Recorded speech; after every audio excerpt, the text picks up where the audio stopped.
সুবহানাল্লাহ বলতে টাকা লাগে, কষ্ট হয়, ভয় লাগে। এখন আর আওয়ামী লীগ পৃথিবীতে আছে? কারণ নাম আছে কেউ? ভুলেও আর কেউ বলবে না যে আমি আওয়ামী লীগ করি, ঠিক কিনা? এজন্য আর কোনো ভয় নেই। এতদিন আমাদের গলাগুলো চিপে ধরে রেখেছিল, মাহফিল করতে গেলে 4 জায়গা অনুমতি নিতে হয়, ঠিক কিনা? এখন আর কোনো অনুমতির প্রয়োজন আমাদের আছে? এজন্য চিল্লায়ে বলি সুবহানাল্লাহ। এই আওয়ামী লীগ সরকার আর আশা করা যায় বাংলার মাটিতে কখনো রাখতে দেওয়া হবে? আসতে দিবেন? আগামীর দিন হবে কোরআনের দিন। কার দিন?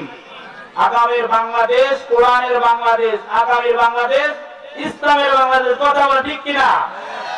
আগামীতে যে সংসদ সদস্য আসবে, আমরা চেষ্টা করব দাড়ি টুপিওয়ালা ইসলামী লেবাসধারী এরকম আলেম ওলামাদেরকে যদি আমরা নির্বাচিত করে আমরা সংসদের মধ্যে যদি পাঠাইতে পারি, তাহলে আগামীতে মৃত্যু পর্যন্ত আর কখনো মাহফিলের জন্য ইসলামের জন্য কারো কাছে কোনো অনুমতির প্রয়োজন।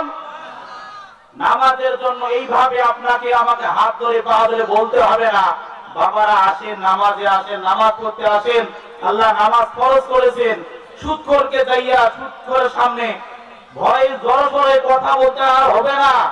রাষ্ট্রীয় ভাবে তখন সুদকে নিষিদ্ধ করা হবে। কথা বলে ঠিক কিনা? এজন্য আগামীতে আমরা চেষ্টা করব যে আমরা আগামীতে সংসদ নির্বাচন হবে, এই নির্বাচনে আলেম প্রতিনিধিকে আমরা তৈরি করার চেষ্টা করব ইনশাআল্লাহ।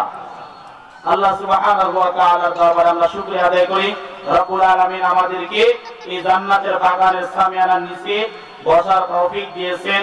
সঙ্গে সঙ্গে দুরূদ পাঠ করি মানবতার মুক্তির দিশারি সাইয়্যিদুল মুরসালিন, যার শাফায়াত ছাড়া আপনি আমি আমরা কেউ জান্নাতে যেতে পারবো না।